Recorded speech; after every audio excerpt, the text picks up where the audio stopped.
Since 2007, the real SAG anti-slave trade top percentage were replaced by slave trade brand employees who were gang raped to have people gang raped. But it's totally preventable because they could have been paid $2,000 for everyone's 10 charities out of every city and suburbia. Jewish families traded in their millennials' top percentage job for being a part-time party promoter who recruited 14-year-olds and became someone who was sacrificed to the devil by Satan worshipers on vacation. And then prostitutes for ISIS who married someone in Turkey in order to serve drinks and be a bartender during the day at restaurants as a Playboy ambassador city to suburbia for 20 per hour promotions to party with investors for 20 per hour.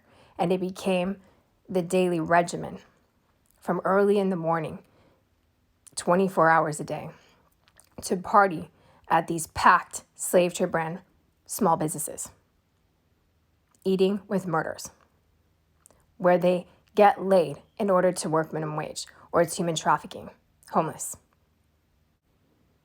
Millennials of divorced nurses took abuse from a manager boss who's a slave trade brand manager at a hotel and became prostitutes and then slave trade brands when they would quit instead.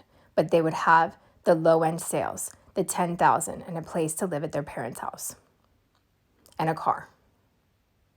But the top percentage would be paid charities. So they were replaced by live-in slave trade brand cleaning ladies, assistants, but also human trafficking victims.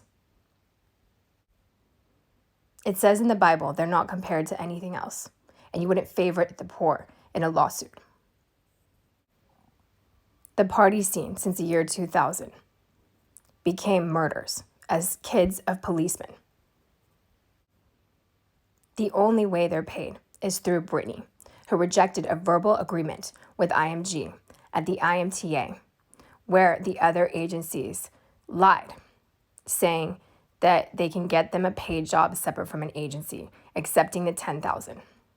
And Ford wasn't there, and it's through Brittany to pay the other Ford models and the one signed with the other agencies she was with since 2007, and it's international.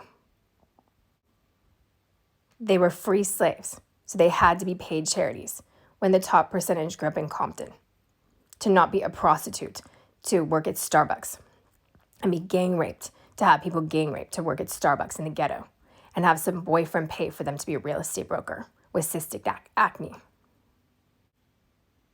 You worship a crusader, otherwise.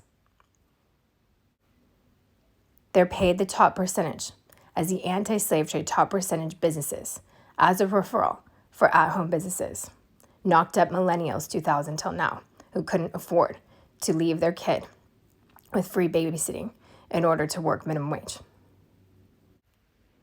It's the top percentage supermodels through Brittany who are anti-slave trade, who are more successful than Victoria's Secret models and their slave trade brands, who provide zero provision. So the employees get paid nothing when they're a slave trade brand employee for these slave trade swimwear brands. But it's all retail, slave trade employees 2000 till now, and they're slave trade cannibal managers through your local charity. Cambodian slave trade human trafficking victims from America, all throughout the US, because they didn't have a direct deposit.